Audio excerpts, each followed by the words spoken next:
ধুবুৰী গোলকগঞ্জ সমজিলা কাৰ্যালয়ত উত্তেজনা বিজেপি অগপৰ মাজত হতাহতি মাৰপিট মুখামুখি সংঘৰ্ষত লিপ্ত দুই শাসকীয় ঐক্যমঞ্চ গোলকগঞ্জ আঞ্চলিক পঞ্চায়ত গঠন কেন্দ্ৰিক কাজিয়া প্ৰাক্তন বিধায়ক অশ্বিনী ৰায় চৰকাৰৰ নেতৃত্বত আক্ৰমণ অগপ নেতা অশোক প্ৰধানিক বিজেপি নেতাৰ আক্ৰমণৰ পৰা নিষ্পুত্ৰক ৰক্ষা কৰিব গৈ আক্ৰমণৰ বলি অশোক আৰক্ষীয়ে উদ্ধাৰ কৰি থানালৈ নিয়া অশোক প্ৰধানিক ঘটনাক কেন্দ্ৰ কৰি তীব্ৰ উত্তেজনা ধুবুৰী গোলকগঞ্জ সমজিলা কাৰ্যালয়ত উত্তেজনা বিজেপি অগপৰ মাজত হতাহতি মাৰপিট মুখামুখি সংঘৰ্ষত লিপ্ত দুই শাসকীয় ঐক্যমঞ্চ গোলকগঞ্জ আঞ্চলিক পঞ্চায়ত গঠন কেন্দ্ৰিক কাজিয়া প্ৰাক্তন বিধায়ক অশ্বিনী ৰায় চৰকাৰৰ নেতৃত্বত আক্ৰমণ অগপ নেতা অশোক প্ৰধানিক বিজেপি নেতাৰ আক্ৰমণৰ পৰা নিষ্পুত্ৰক ৰক্ষা কৰিব গৈ আক্ৰমণৰ বলি অশোক আৰক্ষীয়ে উদ্ধাৰ কৰি থানালৈ নিয়া অশোক প্ৰধানিক ঘটনাক কেন্দ্ৰ কৰি তীব্ৰ উত্তেজনা প্ৰথমটো কথা বহুত দুৰ্ভাগ্যজনক কথা মই এজন গোলকগঞ্জ মিউনিচিপালিটিৰ আণ্ডাৰত এজন ৰেজিষ্টাৰ্ড কণ্ট্ৰেক্টৰ হয় তো অহা 30 তাৰিখত কিবা এটা টেণ্ডাৰ ঘোষণা কৰিছিল কাৰণে মই CTC চাবলৈ গৈছিলোঁ যে নটিছখন চাবলৈ গৈছিলোঁ কিন্তু মই একেবাৰে অজ্ঞাত যে তাত কিবা আঞ্চলিক পঞ্চায়ত গঠন বা যি কি নহওক তাত কিবা হৈ আছে বুলি মই একেবাৰে অজ্ঞাত মই তাত নটিছ চাবলৈ গৈছোঁ আৰু সাধাৰণতে গৈ থকা হয় তাতে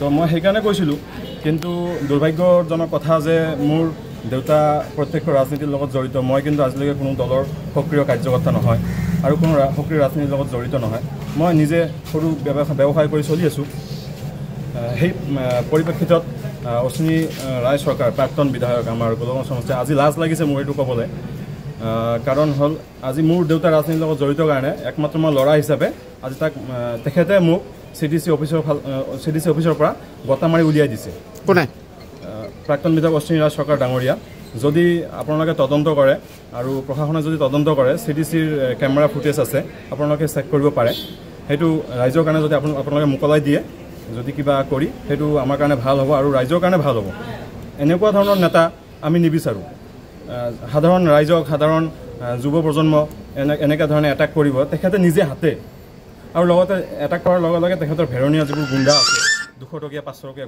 গুণ্ডা আছে তেখেতে লৈ আহিছিল সেইকেইটা গুণ্ডাই মোক প্ৰত্যক্ষভাৱে আক্ৰমণ কৰে আৰু বহুত বেয়া ধৰণে আক্ৰমণ কৰে তাৰ ভিডিঅ' ফুটেজ আমাৰ লগত আছে তো আমি আপোনালোকক দি দিম আপোনালোকেও চাগে পাইছে ভিডিঅ' ফুটেজখিনি আৰু এইখিনিয়ে বহুত মই ইঞ্জুৰি এটাক হৈছোঁ মই মেডিকেল কৰিব যাম কোনে আক্ৰমণ কৰিছিল মই বিশেষকৈ সিহঁতক চিনি নাপাওঁ ফাৰ্ষ্ট আক্ৰমণ কৰিছিল মই অশ্বিনী ৰায় চৰকাৰ ডাঙৰীয়া তাৰপিছত সেই আমাৰ গৌৰীপুৰ মণ্ডলৰ সভাপতি দেৱাশিষ দে নেকি তেখেতৰ নাম ইমান নাজানো মানে চিনি পাম দেৱাশিষ দে বুলি চিনি পাওঁ আৰু দুই এজন আছে মোৰ লগত ভিডিঅ' ফুটেজ আছে ভালকৈ চালে এতিয়া অলপ মই ভিডিঅ' ফুটেজ যদি ভালকৈ চাওঁ আপোনালোকক দিম আপোনালোকে সেইটো উলিয়াই ল'ব চাওক আজি আমাৰ গোলকগঞ্জ আঞ্চলিক পঞ্চায়তৰ আজি নিৰ্বাচন আছিল বিগত পঞ্চায়ত নিৰ্বাচনৰ জয়ী হোৱা প্ৰাৰ্থীসকললৈ আঞ্চলিক পঞ্চায়ত গঠনাৰ্থে আজি সভাখন আছিল এই সভাত মই দায়িত্বত আছোঁ মই গোলকগঞ্জ সমজিলা ভিত্তিত সভাপতি অসম গণ পৰিষদ দলৰ আমাৰ যিহেতু দুজন প্ৰাৰ্থী আছে জয়ী হোৱা প্ৰাৰ্থী আছে সেই দুজন প্ৰাৰ্থীক মই লৈ আহিছিলোঁ আৰু দেখা যায়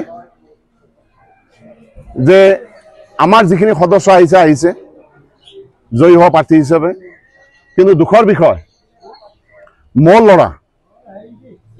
ল'ৰাটো তাতে কাম কৰি আছিল সি কণ্ট্ৰেক্টাৰী কৰে সি সমজিলাত সোমাইছিল কিবা এটা কামৰ কাৰণে তাক অশ্বিনী ৰায় চৰকাৰ নিজে তাৰ ভেৰণীয়া গুণ্ডা বাহিনীৰ জৰিয়তে মাৰপিট কৰে আমি কিন্তু মিত্ৰতাত চলি আছোঁ দেখা যায় মিত্ৰতাৰ অংশ হিচাপে আমাক অসম গণ পৰিষদ দলক ন্যূনতম অধিকাৰ বা ন্যূনতম গুৰুত্ব নিদিয়ে আজি চাওক আপোনালোকে কংগ্ৰেছৰ প্ৰাৰ্থীৰ লগ লাগি বিজেপি দল কংগ্ৰেছৰ এণ্ট্ৰি কৰে কিন্তু দেখা যায় কংগ্ৰেছৰ এজন সদস্যক উপসভাপতি হিচাপে নিৰ্বাচিত কৰিছে আৰু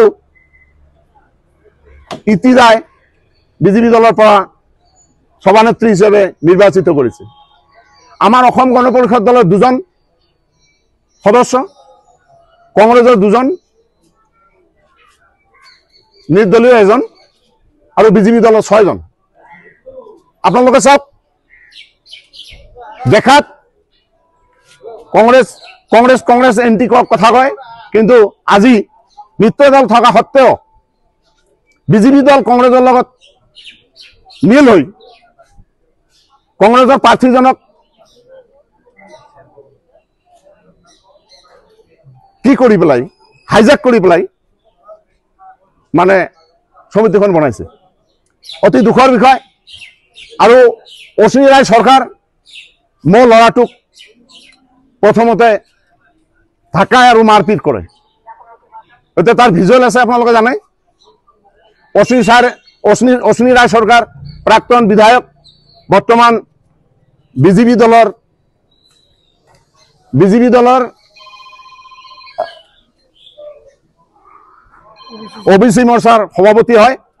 তেখেতৰ এনেকুৱা চৰিত্ৰ, গুণ্ডা বাহিনীৰ জৰিয়তে মানুহক মাৰপিট কৰে, বিনা দোষত মাৰপিট কৰে, দুনিয়াৰ গোটেইখিনিতে দুৰ্নীতি কৰি আছে।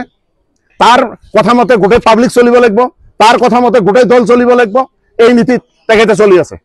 চাওক, আপোনালোকে চাওক, তেখেতৰ এই দুৰ্নীতি ভ্ৰষ্টাচাৰৰ বিৰুদ্ধে যদি কোনো পাব্লিকে মানে মাত মাতে, তাক মাৰপিট কৰে, গুণ্ডা বাহিনীৰ জৰিয়তে মাৰপিট কৰে। চাওক, আপোনালোকে চাওক, অহা 26 নিৰ্বাচনত সি প্ৰাৰ্থিত্ব প্ৰদান কৰিলে MLA হিচাপে খেলিব। কিন্তু চাওক, তাৰ দুৰ্নীতি ভ্ৰষ্টাচাৰ গুণ্ডা বাহিনীৰ জৰিয়তে মানুহক মাৰপিট কৰাৰ ক্ষেত্ৰত যিটো অগ্ৰগণী ভূমিকা পালন কৰি আছে, সেই ক্ষেত্ৰত এজন জনপ্ৰতিনিধি হয়নে গুণ্ডা বাহিনী গুণ্ডা হয়? চাওক আপোনালোকে, জনপ্ৰতিনিধি না গুণ্ডা? গতিকে আমি গোলগঞ্জ সমষ্টিত অসম গণ পৰিষদ দলৰ ফালৰ পৰা তেখেতক আমি গৰিহণা ধিক্কাৰ জনাইছো। যেহেতু আমি চৰকাৰত অংশীদাৰ হিচাপে আছো, তাৰ এনেকুৱা দুৰ্নীতি আৰু ভ্ৰষ্টাচাৰৰ বিৰুদ্ধে যি মাৰপিট কৰিছে গুণ্ডা বাহিনীৰ জৰিয়তে, অতি সোনকালে আমি কৰ্তৃপক্ষক অনুৰোধ কৰিম, তেখেতসকলক অতি সোনকালে এৰেষ্ট কৰিব লাগে।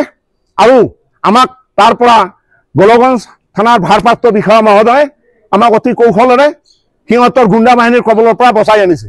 সেইখিনিয়ে কথা। আৰু নিৰ্বাচন আছিল, নিৰ্বাচনত আমাৰ অসম গণ পৰিষদ দলৰ 2জন প্ৰাৰ্থী আছিল। সেই 2জন প্ৰাৰ্থীক লৈ মই CDCত আহিছিলোঁ। প্ৰথমৰ পৰা শান্তিপূৰ্ণভাৱে মানে নিৰ্বাচনৰ প্ৰক্ৰিয়া চলি আছিল। কিন্তু দুখৰ বিষয়, প্ৰাক্তন বিধায়ক অশ্বিনী ৰায় চৰকাৰ অহাৰ পিছত তাত পৰিস্থিতি উত্তপ্ত হয়। আমাৰ মানুহখিনিক মানে সিহঁতৰ ৱাৰ্কাৰৰ জৰিয়তে মাৰধৰ কৰাৰ ব্যৱস্থা কৰে। আৰু নিজেই মোৰ ল'ৰাটো CDCত আহিছে ব্যৱসাৰ কাৰণে, মানে সি ঠিকা ভিত্তিত আহিছিল। কিন্তু দুখৰ বিষয়, সি অশ্বিনী চৰকাৰ মোৰ ল'ৰা বুলি, মই EGP কৰোঁ মোৰ ল'ৰা বুলি, তাক পুৰা মানে মাৰপিট কৰে।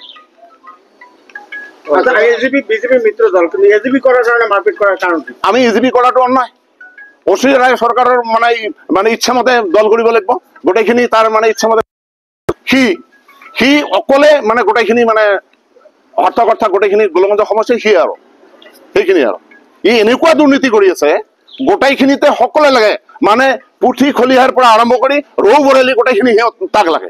এলায়েন্সৰ কোনো ধৰ্মই পালন কৰা নাই অশ্বিনী চৰকাৰ ব্যক্তিগত নিজস্ব মানে যিটো ব্যক্তি স্বাধীনতা চলাই আছে ইয়াত গোলগঞ্জ সমষ্টিত। কি দুৰ্নীতি? বহুত দুৰ্নীতি লাহে লাহে ভাজি ল'ব। এইটো আপোনালোকে চাই থাকক, আপোনালোকে মিডিয়াৰ মানুহ, আপোনালোকে নিশ্চয় জানে ক'ত কি দুৰ্নীতি হৈ আছে।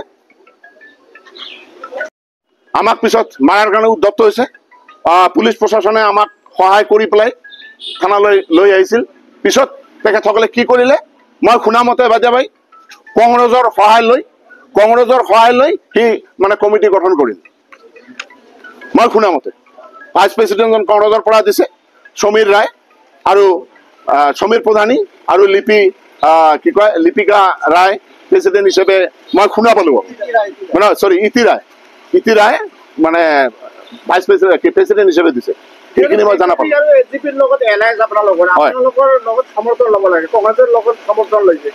নাই, আমাক কোনো ধৰণৰ তেখেতে প্ৰাক্তন MLA হৈ মানে BJP দলৰ